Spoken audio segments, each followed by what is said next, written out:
It was a warm summer afternoon in a small town in the United States. The community pool was buzzing with laughter and splashes as children of all ages enjoyed their break from school. Among them was Ethan, a quiet and reserved boy who had just moved to the town with his family. This was his first visit to the pool, and he hoped it would be an opportunity to make new friends. As Ethan stepped into the pool, something unexpected happened. The water around him turned a different color, creating a noticeable patch that set him apart from the others. The laughter and chatter came to an abrupt halt as everyone turned to stare. Whispers quickly escalated into pointed fingers and murmurs like, "What's wrong with him?" and "Why is the water changing?" Ethan stood frozen, his face flushing with embarrassment. The truth was simple: the sunscreen he used reacted with the pool chemicals, causing the water to discolor. But instead of asking or understanding, the kids mocked him, isolating him further. Their reaction stung more than the stares. He felt like he didn't belong. This story isn't just about Ethan, it's a reflection of how quick judgments can alienate someone who's already vulnerable. In America, a land celebrated for diversity and inclusion, it's vital to teach children empathy and the value of kindness. Ethan's experience serves as a reminder that differences, whether visible or not, are what make us unique. The next time we see someone standing apart, let's choose understanding over judgment. It's the American way to lift each other up. On the edge of a vast canyon in the American Southwest, a lone wolf named Shadow stood silently, his sharp eyes fixed on a hawk circling overhead. Shadow had always been the leader of his pack, known for his intelligence and bravery. But lately, things had changed.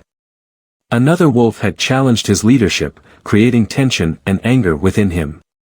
One day, as Shadow wandered near the canyon, he saw the hawk swoop down, snatching a rabbit. In a surge of frustration and anger, Shadow decided he couldn't let the hawk have what he believed was his prey. Without thinking, he leaped from the cliff in an attempt to catch the hawk midair. For a brief moment, he felt triumphant, his paws outstretched toward the hawk.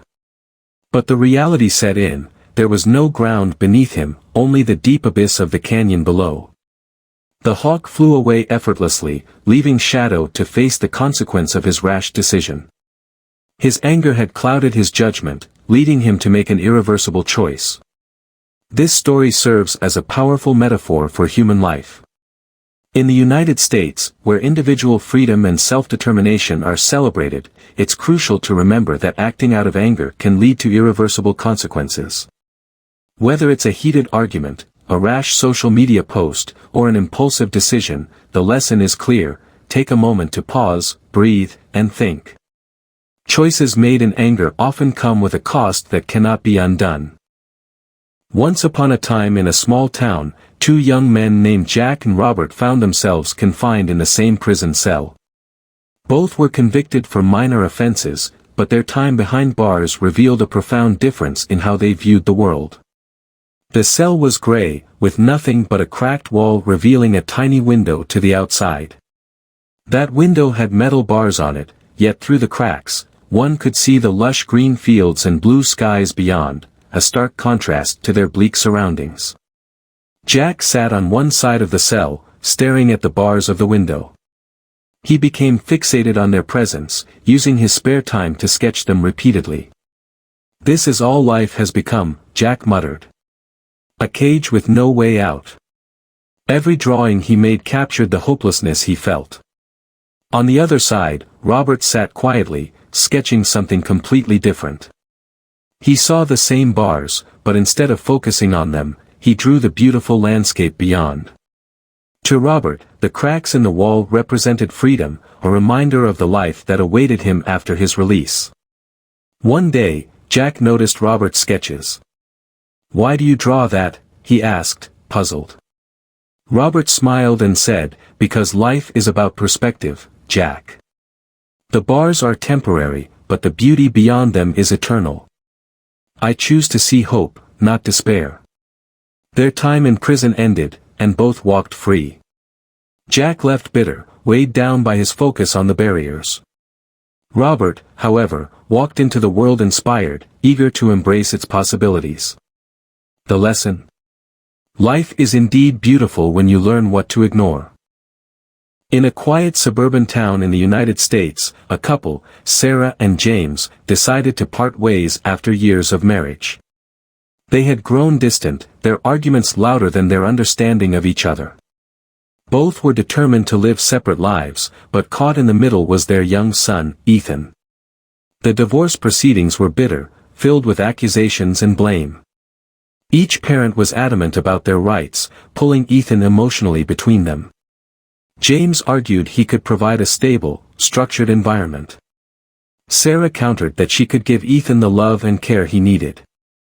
Yet, in their fight to prove who was right, they failed to see how much Ethan was struggling. Ethan became the unintentional rope in their tug-of-war. Weekends with one parent, weekdays with another. Holidays divided, celebrations split. While his parents stood firm on opposite sides of their metaphorical bridge, they failed to notice the cracks forming in Ethan's world. He felt suspended between two lives, unable to find solid ground. One day, at a school counseling session, Ethan finally opened up. "I just want us to be a family again," he said, tears in his eyes. His words struck a chord with Sarah and James. They realized that in their battle for control, they had lost sight of what truly mattered, Ethan's happiness and well-being.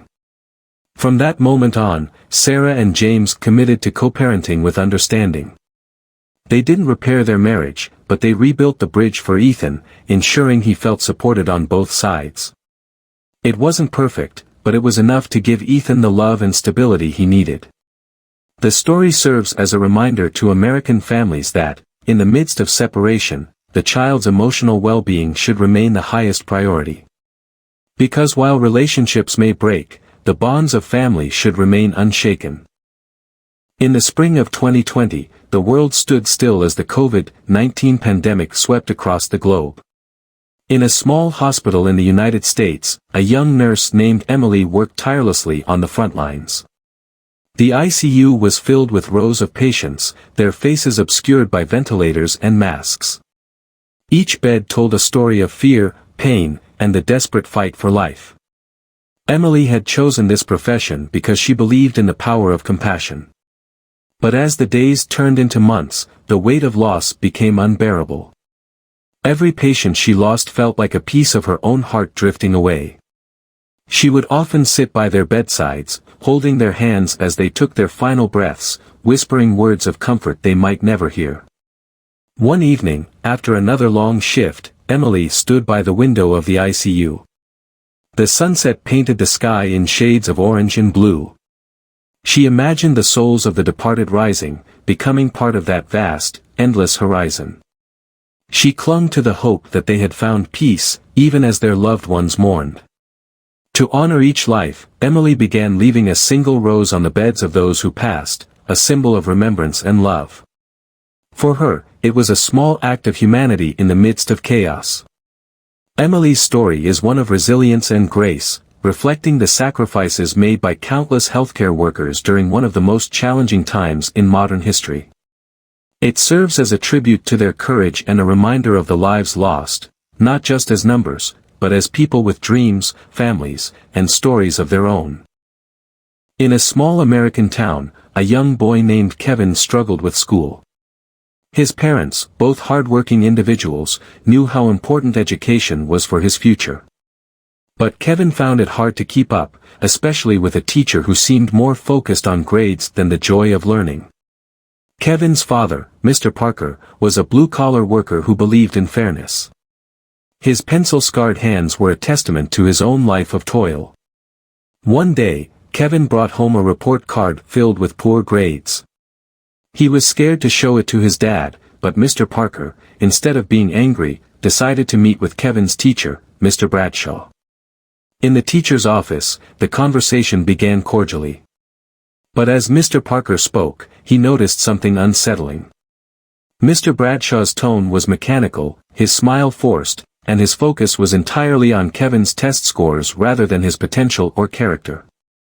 "You see," Mr. Bradshaw said, "we measure success strictly by these numbers. A straight path, like the sharp edge of a pencil, is all that matters." Mr. Parker leaned forward. But life isn't just about sharp edges. It's about resilience, creativity, and heart. Kevin has all of those. Why can't we nurture that? Kevin, seated between them, looked at his dad with admiration. The conversation ended with a handshake, but Mr. Parker knew change was up to them. That night, he sat with Kevin, showing him how to solve problems not just on paper but in life.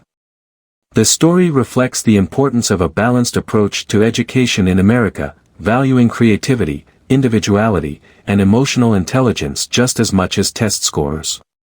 It's a reminder to every parent and teacher that children are more than grades, their futures waiting to be shaped with care and understanding. In the dead of winter during World War II, the Battle of Stalingrad raged on, a grim contest between Soviet and German forces. The stakes were high, and the losses on both sides were unimaginable. Amid the snow-covered rubble, the city became a silent graveyard, with soldiers reduced to mere pawns in a deadly game. In this frozen hell, two enemies, an unnamed Soviet soldier and a German soldier, sat across a makeshift table, their skeletal frames locked in a macabre chess game. But this was no ordinary chessboard. Bullets served as pawns, artillery shells as rooks, and bombs as queens. Each move mirrored the tactics of war, every piece representing the weapons that had torn apart their lives. The sign in the background read, Stalingrad, Achtung. Feindenwerken. Stalingrad, warning. Enemy activity, a grim reminder of the battlefield they inhabited. The two soldiers, though enemies, shared an eerie camaraderie, knowing that war reduced them to the same fate. Cigarettes dangled from their skeletal jaws, as if mocking the fragile illusion of life in a place dominated by death. This haunting image is a reflection of the futility of war, a game with no true winners. Both soldiers had long since lost their humanity, leaving behind only the remnants of their duty and survival instincts. Their skeletal forms served as a reminder that war doesn't discriminate, it consumes all who partake, leaving behind nothing but ruins. For the American audience, this story is a stark allegory of war's senseless destruction and the shared humanity that transcends nationalities, even in the darkest of times. It prompts reflection on the cost of conflict and the fragility of life amid the horrors of war. In 1980, the Johnson family gathered around the dinner table each evening. It was a sacred tradition. Before eating, they bowed their heads, holding hands, giving thanks for the meal and each other. Conversations at the table flowed freely, filled with laughter, stories about school, work, and the world beyond their small suburban home. The family bond grew stronger with every shared meal, creating memories that lasted a lifetime. Fast forward to 2024, the same dining table now seats a different generation of the Johnson family. The plates are still set, the food still served, but the atmosphere is unrecognizable. The room is silent except for the faint hum of electronic devices. Parents and children alike are glued to their screens, scrolling, texting, and streaming. The art of conversation has been replaced by the click of keys and the tap of fingers on glass. Little Sarah, now wearing headphones, misses the warmth of stories her grandparents once shared. Her father, engrossed in emails, doesn't notice the lack of connection. The table is still full, but hearts feel empty. The family time once cherished has been overtaken by the digital age. This story reflects a common narrative in modern America, how technology, while connecting us to the world, has disconnected us from those closest to us. It's a call to action for families to reclaim the dinner table, put aside devices, and restore the sacred tradition of togetherness. Because in the end, it's the shared moments, not the shared screens, that define a family. In a bustling city in America, there lived a man named Mike. Like most people, Mike had a life filled with relationships, responsibilities, and dreams. He worked tirelessly at his job, hoping to build a brighter future, and surrounded himself with friends who often joined him for celebrations and moments of joy.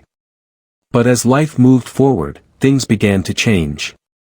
Friends moved away, pursuing their own dreams. Family ties became strained due to distance and misunderstandings. Work, once a source of pride, began to feel like a grind with little reward. Slowly but surely, Mike found himself spending more time alone, reflecting on his life. One evening, while walking in the park, Mike stumbled upon a bench and sat down. The chilly air bit through his coat as he gazed at the horizon. He thought about the ups and downs of his journey, the times he leaned on others and the moments he stood alone. It dawned on him that through every victory and failure, the one constant had been himself. At that moment, Mike realized the importance of self-reliance and self-love. He wasn't bitter about the changes in his life, instead, he felt a quiet strength rise within him. He understood that while relationships are beautiful and necessary, the foundation of his happiness depended on the bond he cultivated with himself. From that day, Mike embraced his independence. He pursued his passions, treated himself with kindness, and built a life that didn't rely on the validation or presence of others. In the end, he discovered that being his own anchor allowed him to enjoy the company of others without losing his sense of self. This story reminds the American audience of the importance of self-sufficiency and inner resilience. In a world that's constantly changing, the best investment we can make is in ourselves. In a cozy comedy club in New York City, a man named Daniel stood on stage, microphone in hand, bringing the audience to tears with laughter. His jokes were sharp, his timing impeccable, and his smile contagious. He was the kind of comedian who could turn any bad day into a good one for those watching him. But behind that smile was a story few people knew. Daniel grew up in a small Midwestern town, the youngest of 3 siblings.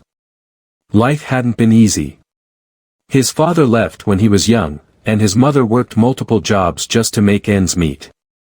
Daniel often played the role of the family's entertainer, using humor to lighten the heavy burden of their struggles. Laughter became his shield, a way to cope with the pain he couldn't express.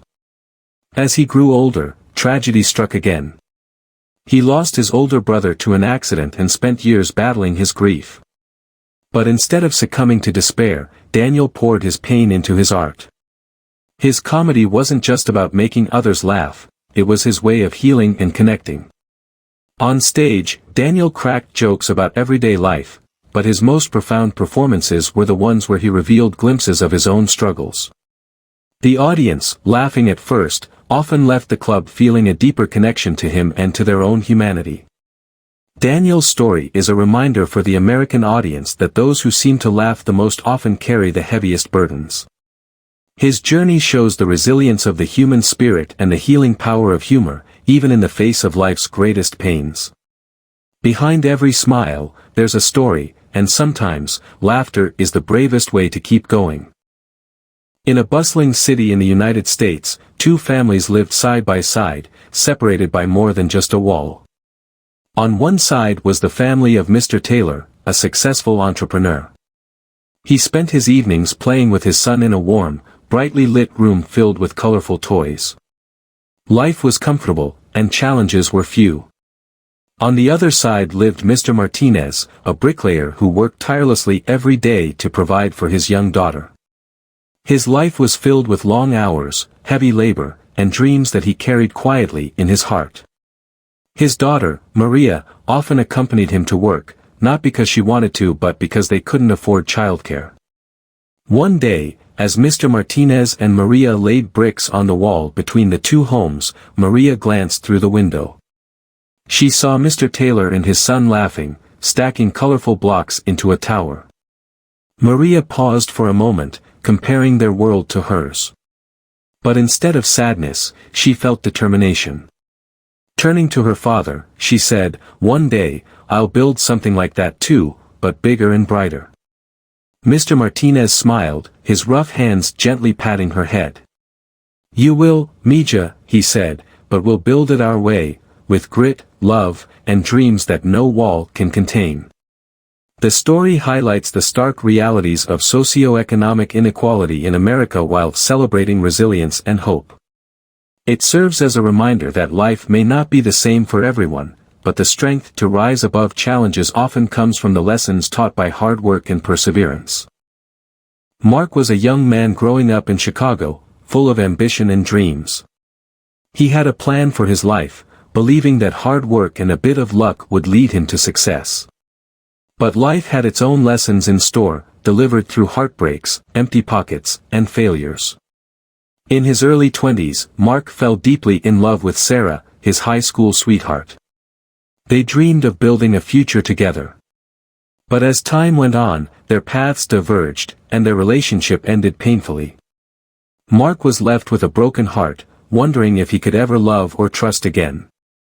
It was his first real lesson in resilience, teaching him that even the deepest pain could lead to personal growth. A few years later, Mark started his own small business. He poured his savings into it, only to see it fail within a year. With empty pockets and a mountain of debt, he felt defeated. But he also learned the value of perseverance, budgeting, and humility. As he picked himself up, he tried again, this time launching a new venture.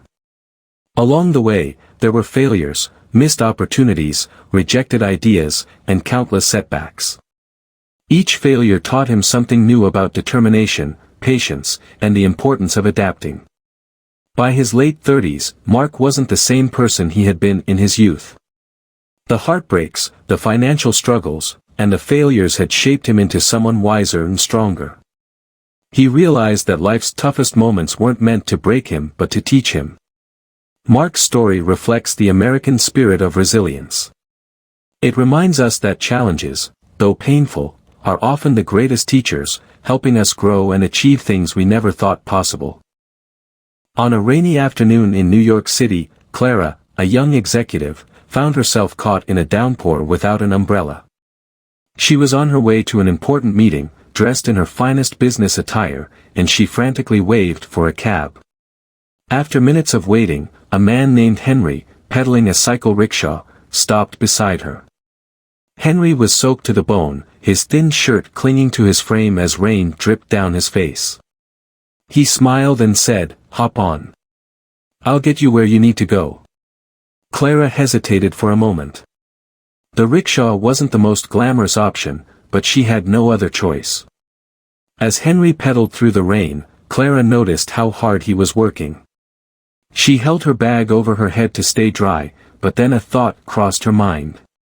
She reached into her bag, pulled out her compact umbrella, and leaned forward, holding it over Henry as he pedaled. Henry glanced back, surprised. "You don't have to do that, ma'am," he said. Clara smiled. "You're helping me. The least I can do is help you too." The two continued through the rain, strangers united in a moment of kindness. When they arrived at her destination, Clara thanked Henry and handed him an extra tip. "It's not just about status or who's helping who," she said. "Humanity comes first." Henry nodded, grateful, and rode off into the rain with a smile. That small act of compassion reminded Clara of something she hadn't thought about in a while. No matter how different our lives may seem, simple kindness can bridge any gap. This story reflects the value of empathy and humanity in a world where status often overshadows connection. It's a reminder to American audiences that small acts of kindness can leave lasting impacts, no matter the situation.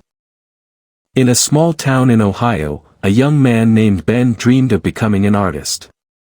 He had a natural talent for painting, but his life was far from glamorous. After graduating from high school, Ben worked odd jobs to support his family, leaving little time or money to pursue his passion. Still, he held on to his dream. One day, Ben noticed an abandoned building in his neighborhood. The walls were cracked, and the paint was peeling, but to Ben, it was a blank canvas waiting to come alive. He decided to do something bold. After saving up for weeks, he bought cans of paint and brushes. He didn't wait for someone to give him permission or offer him a job. He climbed a ladder and started painting. Each day after work, Ben returned to the building.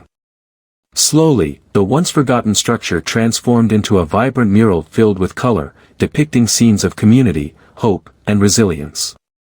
Passers-by began to notice, stopping to admire his work. Some even asked him to paint murals for their businesses. Ben's art caught the attention of a local gallery owner, who invited him to showcase his work. From there, his career took off. What started as an empty building became a stepping stone to his dream. This story reminds American audiences that waiting for the perfect opportunity can mean missing the chance to create one.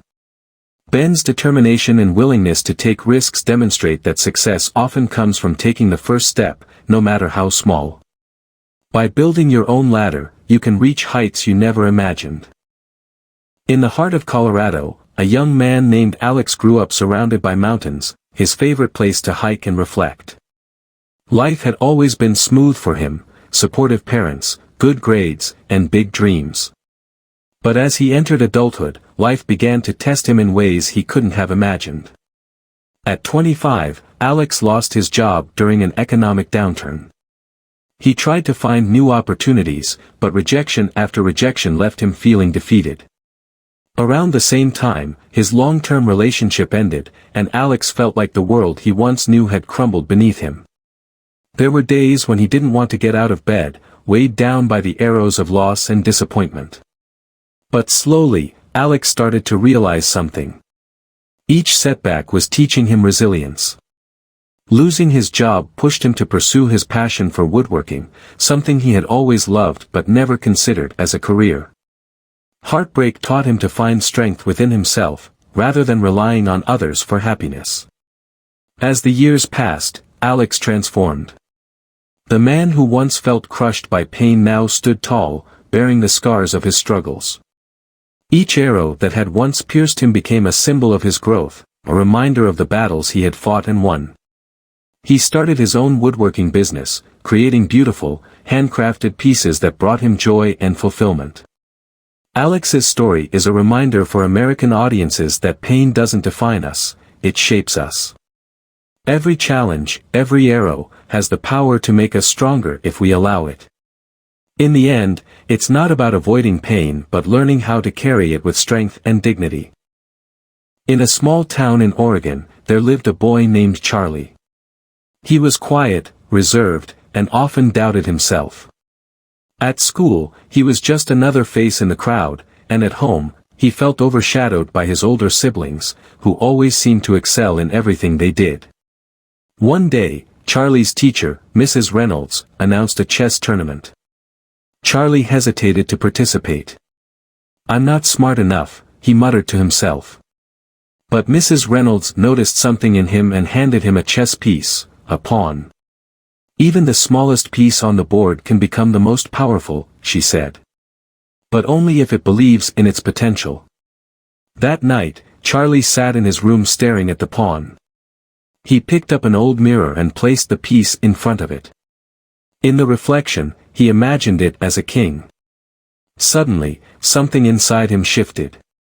For the first time, he saw not what he was but what he could become. Charlie spent weeks learning chess strategies, practicing relentlessly. When the tournament arrived, he played with determination, surprising everyone, including himself. Match by match, he advanced, eventually winning the championship. Years later, Charlie would reflect on that moment as the turning point of his life. The lesson he learned from the pawn in the mirror stayed with him: believe in yourself, even when others don't, because transformation begins within. This story is a reminder to American audiences that self-belief is the foundation of success. Like Charlie, we all have the potential to rise beyond what we think we are, as long as we dare to see ourselves as capable of greatness. In a quiet neighborhood in Seattle, Mrs. Eleanor, an 80-year-old woman, spent most of her days in her small room. Time had taken its toll on her body, and a wheelchair became her constant companion. To those who saw her, she was just an elderly woman living a quiet, unremarkable life. But Eleanor's world was much more vibrant than anyone could imagine. Eleanor had once been a ballerina, gracing the grand stages of New York with elegance and grace. Dancing was her soul, her way of expressing emotions words could never capture. Though her days on stage had ended decades ago, the dancer in her never left. One afternoon, as the golden sunlight streamed into her room, Eleanor caught her shadow on the wall. She smiled. The shadow wasn't of a frail old woman in a wheelchair, it was of a ballerina poised gracefully. With a soft laugh, she raised her hand as if holding an invisible partner and began to move. Her wheelchair creaked slightly as she swayed, but in her mind, she was on stage again, twirling to the applause of a mesmerized audience. Her caretaker, Sarah, walked in and paused, watching Eleanor dance with her shadow. "Mrs. Eleanor, you're incredible," she said.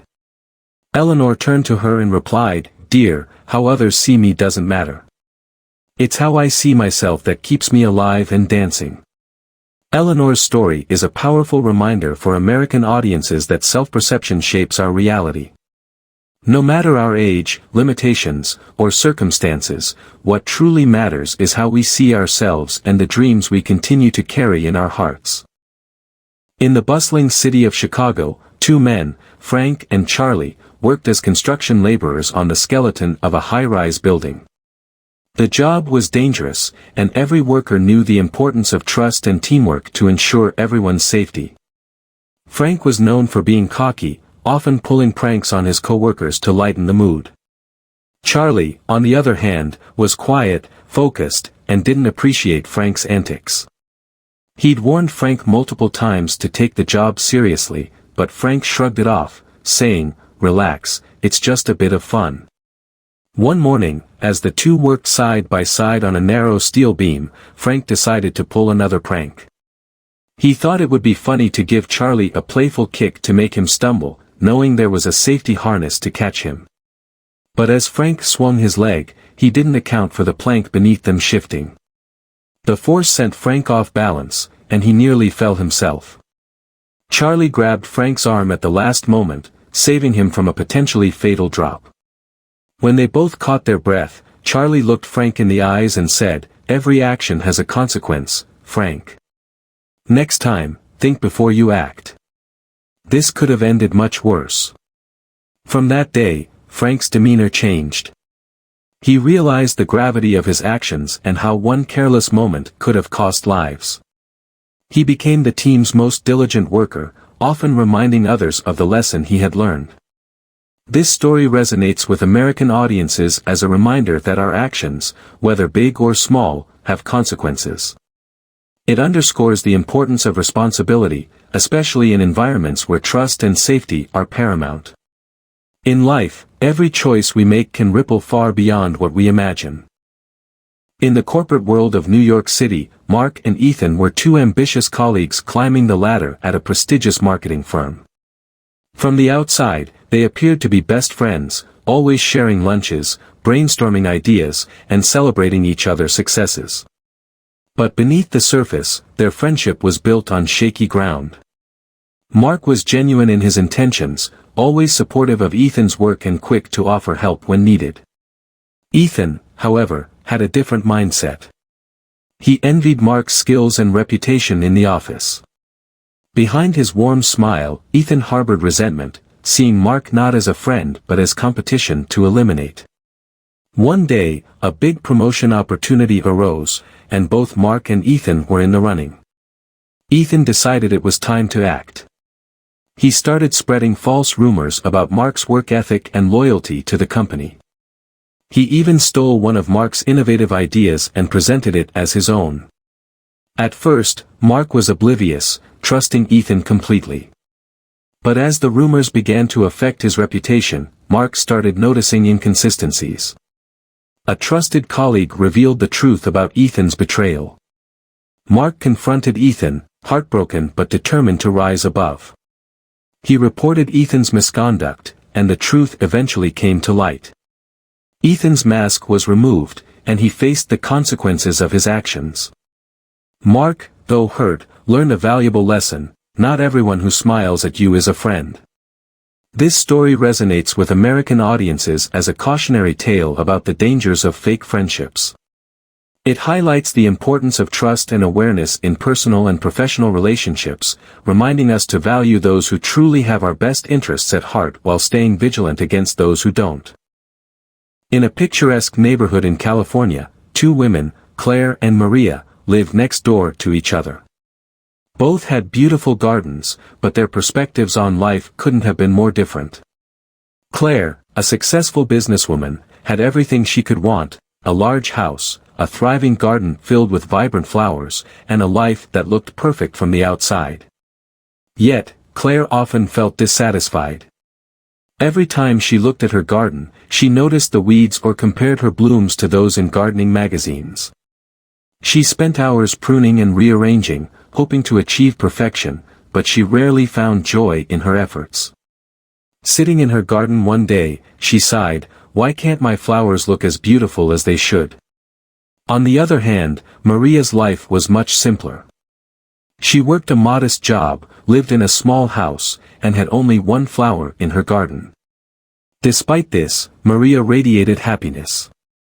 Each morning, she'd go outside, water her lone flower, and dance with joy. Neighbors often saw her smiling and wondered what made her so cheerful. "It's not about how much you have," Maria would say. "It's about appreciating what you do have." One afternoon, Claire watched Maria leap with excitement over her single flower. Intrigued, Claire invited Maria over for tea and asked, "How can you be so happy with so little?" Maria replied with a gentle smile, "Happiness isn't in what you have, but in how you see it. Gratitude turns the smallest things into treasures." From that day forward, Claire started focusing on the beauty in her life rather than what she thought was missing. Her perspective shifted, and she began to find joy, not just in her garden, but in every part of her life. This story reminds American audiences that happiness lies not in material abundance but in a mindset of gratitude and appreciation. Life becomes fulfilling when we stop comparing and start celebrating the simple joys around us.